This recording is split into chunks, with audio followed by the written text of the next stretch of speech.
네, 추석 연휴 잘 보내셨습니까? 추석 연휴 이번에 길었죠? 네, 3일입니다. 개천절입니다. 저번 주에 영상을 못 찍어서 이번에 추석 연휴 때 좀 찍어야 되겠다 싶어가지고, 그리고 이제 쉬었고, 10월달 이제 증시 일정이 시작이 됐죠. 교육방에서는 이미 영상으로 한 2시간짜리 영상으로 다 보내드렸고, 이제 오픈방하고 유튜브를 위해서 이제 영상 간만에 하나 찍습니다. 계속 쉬었어요.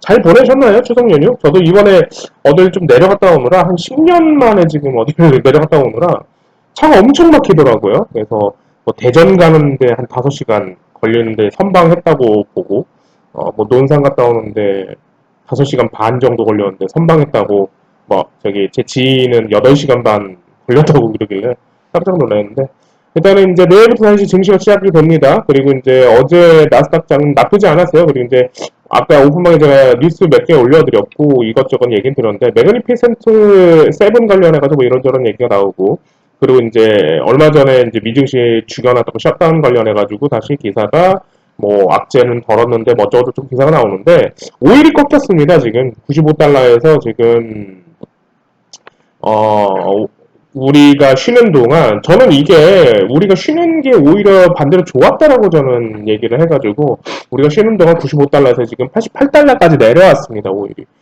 그래서, 어, 이거는 뭐 제가 이제 차트를 보기 위해서 이제, 이렇게 킨 거고, 크루드 오일이 이제 여기에서 이제 85달러까지 빠지는지 한번 오늘 봐야 될 것 같아요. 그래서 요거 보면 좋을 것 같고, 그리고 이제 다음 주에 원래 6일이었나가 삼성전자 실적인 걸로 알고 있어요. 잠정 실적 발표는 걸로 알고 있는데 이번에 오늘 기사 내놨죠.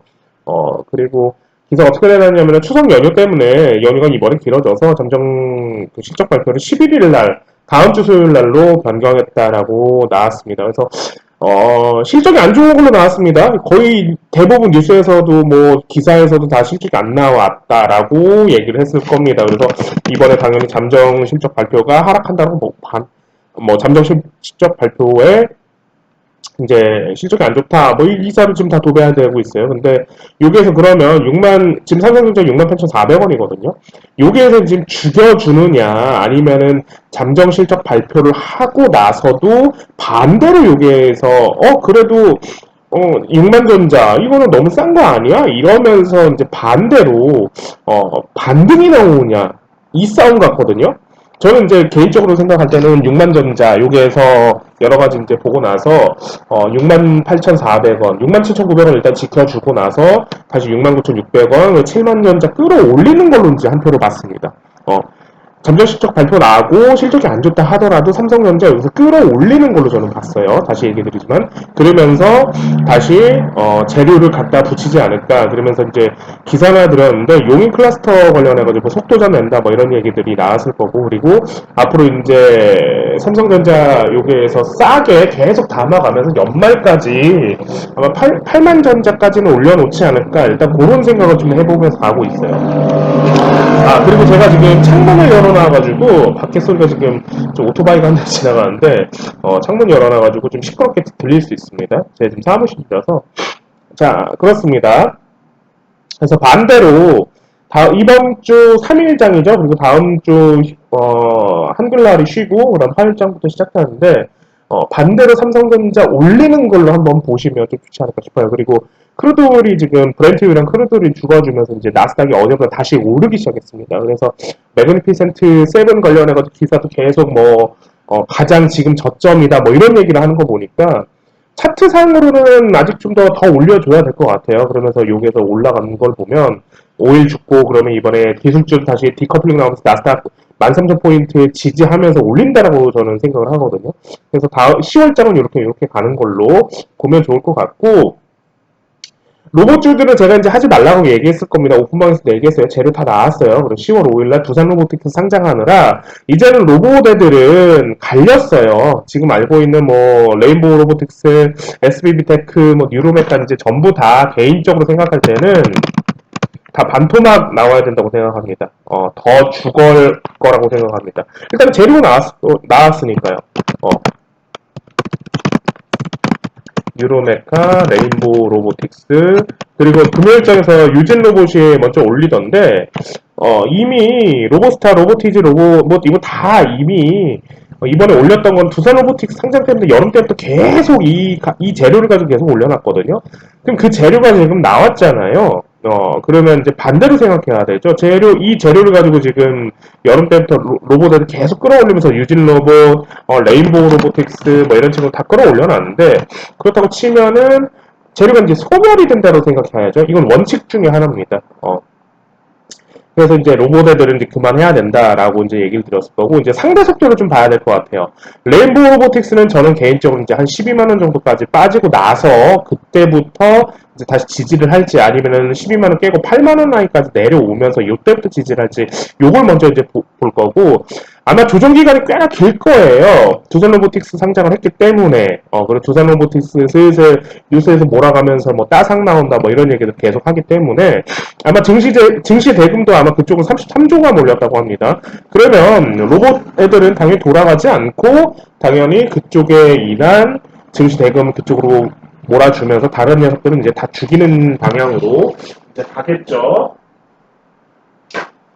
잠시만요. 그러면서, 이제 조정기간을 할 건데, 이미 작전도 했고, 전부 다. 그러면 이제 얼마까지 빠지면서, 이제 얼마나 조정할 거냐. 개인적으로 기본 6개월이라고 생각해요. 그러니까 질질질 흘러내리는 거죠. 이미 위에서 올리면서 물량을 다 털면서 올라가가지고, 그리고 이제 9월 11일 날도 이제 고점 주고 나서 지금 금요일장 살짝 금요일장이 된다. 저번 금요일장이 됐다. 자꾸. 수요일장에 유진 로봇이랑 레인보우 로보틱을 살짝 올려놓고 아마 내일장까지는 돌아갈 것 같아요. 수요일 날 전날까지 돌아가는 게 원래 원칙이라서 전날까지 돌아갈 것 같은데 이제 로봇 애들은 이제 안 하시는 걸로. 그리고 이제 연계돼서 원격 의료 루닛, 뷰노 저번 다 얘기 들었을 겁니다. 루닛, 뷰노 이런 친구들까지 전부 다 안 하는 걸로 보시면 될 것 같아요. 그리고 얘네들 또한 기본 6개월 정도 돌아간다고 생각합니다. 그럼 뷰노도 여기에서 반토막 나와야 되고 이미 죽어가고 있는데 더 죽여줘야 되고, 그럼 얘도 고점 대비해서 한 3만원대에서 이제 지지 라인을 잡으면서 6개월간 횡보를 할 건지 아니면은 조정을 어떻게 할 건지 요걸 보고 판단하는 거고요. 루님 마찬가지입니다.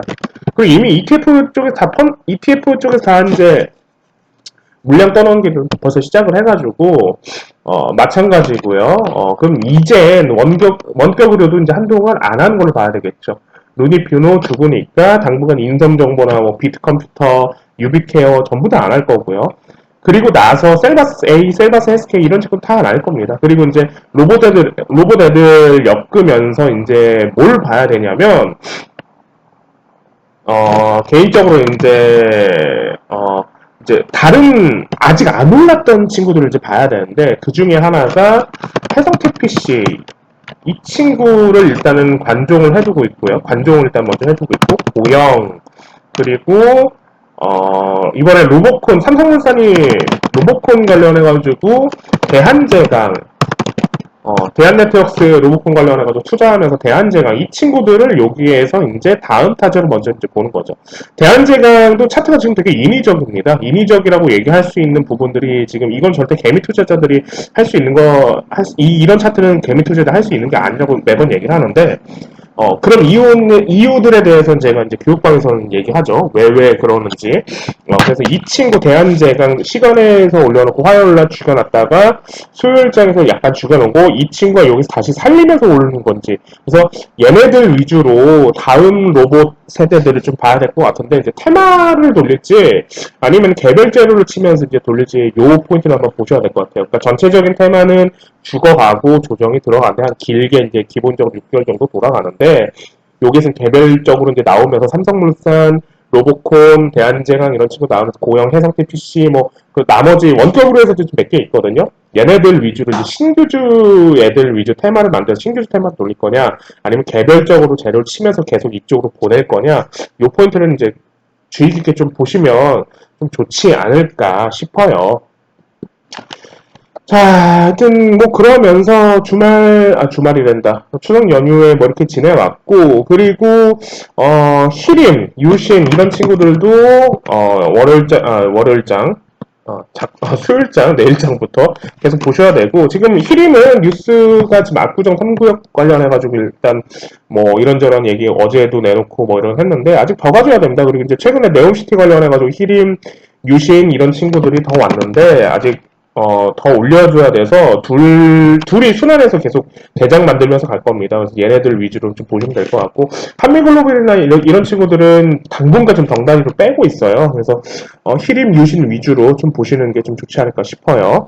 그리고 이제 흥구석유가 5일 때문에 올라왔는데 5일 죽어가지고 일단은 다시 조정이 들어갈 것 같고 6,300원 라인에서 다시 이제 저점 맞고 시작을 했는데 이제 6,000원대에서 조정을 하면서 여기서 다시 8,000원 라인 한번 칠 건지 그거는 크루드 오일 85달러까지 떨어지고 나서 지지 라인 보고 나서 다시 90달러까지 한번 치면서 올릴 건지 그거랑 아마 시기가 아마 비슷하게 다 같이 갈 겁니다. 이번에 흥구석유가 5일 올리면서 같이 갔으니까요. 그래서 그렇게 보면 될 것 같고 뭐 대선주들은 제가 할 말이 되게 많아가지고 이건 뭐 교육방에서만 얘기를 하고 어찌됐든 하나 얘기 드리면 이재명 지금 대선주들이 지금 상한가 치고 들어왔죠. 가결되고 난 다음에 그리고 나머지 지금 김동연, 한동훈, 뭐 조국, 뭐 그다음에 뭐 오세훈 뭐 이런 뭐 대선주 다 이제 개파락 나왔는데 어차피 다시 다 올릴 겁니다. 그 포인트만 알고 계세요. 음. 그리고 대선주를 할 때는 본인의 정치 성향 그리고 정치적인 생각을 다 빼고 하세요. 어, 팩트가 때로는 중요하진 않고 이 팩트라고 얘기하면 이 정치적 성향에 너무 이제 이쪽으로 가니까 저도 이제 사실 정치는 막 제가 막 알고 막 이런 게 아니니까 저 딱 주식으로만 보거든요. 그래서 요걸 빼고 감정을 빼고 장에서 뭘 돌릴 건지 어떻게 돌릴 건지를 먼저 보시고 주식쟁이들은 좀 그렇게 해야 되지 않을까 싶어요. 그래서 개인의 정치 성향, 정치적 색, 뭐 정책 뭐 이런 것도 다 전부 다 빼고 주식에서는 주식만 보시라고 얘기를 계속 누누이 드리니까 그래서 그런 생각 좀 하시면 될 것 같고 그러면 최근에 저는 어떻게 봤냐면은 오파스넷이 대장으로 왔었고 한동훈 대장이죠. 그리고 나서 태양금속이 그 다음 타자로 갔을 거고요. 그 다음에 노을이 갔을 거고 금비를 제가 이제 다음 타자로 봤는데 금비가 죽으니까 이제 안 하는 거라고 봤어요. 금비는 여기서 버티면 하는 거라고 얘기했을 거니까요. 그러면 노을이 여기서 이제 세 번째에서 마지막으로 다시 한번 치고 갈 거냐? 얘도 아직 더 가줘야 될 것 같아서 일단은 같이 이제 점수 수요일장에서 개파기 나왔고 그리고 이제 이낙연 그리고 이제 대표적인 뭐 부국철강이라든지 부국철강이라든지 남선 이런 식으로 어차피 다 다시 반등할 거고요. 그리고 김동연 관련해서 PL통련하고 얘 올리면서 그다음에 SG글로벌도 얘기했는데 SG글로벌도 마찬가지입니다. 얘네들도 어차피 다 다시 원점으로 돌아오면서 이제 다시 원점 돌아오고 나서 시작을 할지 그리고 이제 대선이 계속 엮으면서 내려가서 계속 끌고 가면서 정책 관련해가지고 이야기 뭐 나올 건데 앞으로 이제 계속 이 친구들도 보시면 좀 좋지 않을까 싶어요. 그리고 뉴스 올려드렸던 것처럼 BOTX 부산 관련해서 도울경 관련해서 고속철도가 들어온다는데 그러면 현대로템이 이제 현자리에서 이제 저점을 완벽하게 27,000원에서 28,000원 사이에서 완벽하게 막아줄 건지 요거랑 그 다음에 불경 연결해서 이제 부산을 내년 대선은 부산을 잡는 사람이 이제 승자가 될 겁니다. 그래서 여기 부산 관련해서 가덕도 신동안 관련해가지고 뭐 한국선이라든지 동방선기 뭐 이런 친구들까지 같이 이제 앞으로 계속 봐야 되지 않을까 그런 생각을 합니다. 그래서 내년까지 좀 생각해 두세요. 오늘 기사들 올려놨던 거 내년까지 이제 생각해 두시면서 앞으로 대선 엮으면서 정책 엮으면서 계속 흘러갈 건데 이제 누가 들고 나오냐, 어떻게 들고 나오냐, 그런 차이지 않을까 싶어요. 자, 일단은 짧게 일단 얘기 드렸는데, 일단은 오늘의 주요 포인트는 로봇하고 원격을 이제 그만하시라. 이제 안 하는 거다. 기본적으로 장기적으로 6개월 돌아갈 거다. 그리고 2차 전지 관련해가지고 제가 에코프로 이제 반토막 날 거라고 얘기 들었는데 지금도 제 의견은 똑같습니다. 개인적으로 생각하는 거니까요. 그냥 뭐 흘려 들으실 분들은 흘려 들으시고 저는 어떠한 이유가 있어서 이렇게 생각합니다. 라고만 얘기를 하는 거니까요. 그래서 개소리네 이러면서 개소리 들으실 분은 그냥 개소리네 하고 흘려 들으시고 저는 어떠한 이런 경험과 이유가 있어서 이제 반토막 나올 겁니다. 그럼 60만원대에서 여기에서 70만원을 지지할 거냐, 아니면은 한 자리 80만 원 정도까지 내려와서 지지할 거냐, 아니면 60만 원까지 떨어지면서 흘러내리면서 이제 장기적으로 한 1년을 돌아갈 거냐, 요렇게 보고 있으니까 그 거래가 죽고, 그리고 이제 에코프로 BM, 뭐 코스모 신소재, 코스모화학 뭐 이런 친구들 이제 이미 금양 이런 친구들 이미 죽었고, 그리고 이제 그 다음에 이제 2차 전지애들은 아마 개별로 아직 가지 못한 친구들은 아마 이제 개별적으로 돌아갈 건데, 이거는 이제 장에서 어떻게 돌리는지를 보고 판단해야 되지 않을까 싶어요. 그래서 그거 포인트, 그래서 2차 전지도 이제 그만해야 되는데, 그 중에 개별로만 올라오는 것들만 보면 될 것 같다. 그런 이제 장의 설명들을 얘기 들었고, 이제 10월 달에 삼성전자, 실적이 좋지 않지만 반대로 외인들하고 기관이 매수해주면서 반대로 반등장이 나오지 않을까. 그 생각, 다음 주까지. 그리고 나서 12일에 CPI 지수가 나옵니다. CPI 지수, 10월 CPI 지수 나오고 나서 11월 1일에 이제 2일 넘어간 새벽에 이제 금리 인상, FOMC 금리 인상이 관련되는데 개인적으로 동결론 보고 있습니다. 그러면서 내년부터 금리 인하 이야기가 슬슬 나오지 않을까 싶어요. 그리고 저번에 얘기 드렸지만 STO 관련해가지고도 얘기 드렸을 겁니다. 연계해서 봐야 된다고. STO 나온다면 금리 인하 거의 저는 한 90% 정도 생각하고 있습니다. 왜 그런지는 아마 좀 찾아보시면 좋을 것 같아요. 자, 일단 오늘 여기까지 얘기 드릴게요.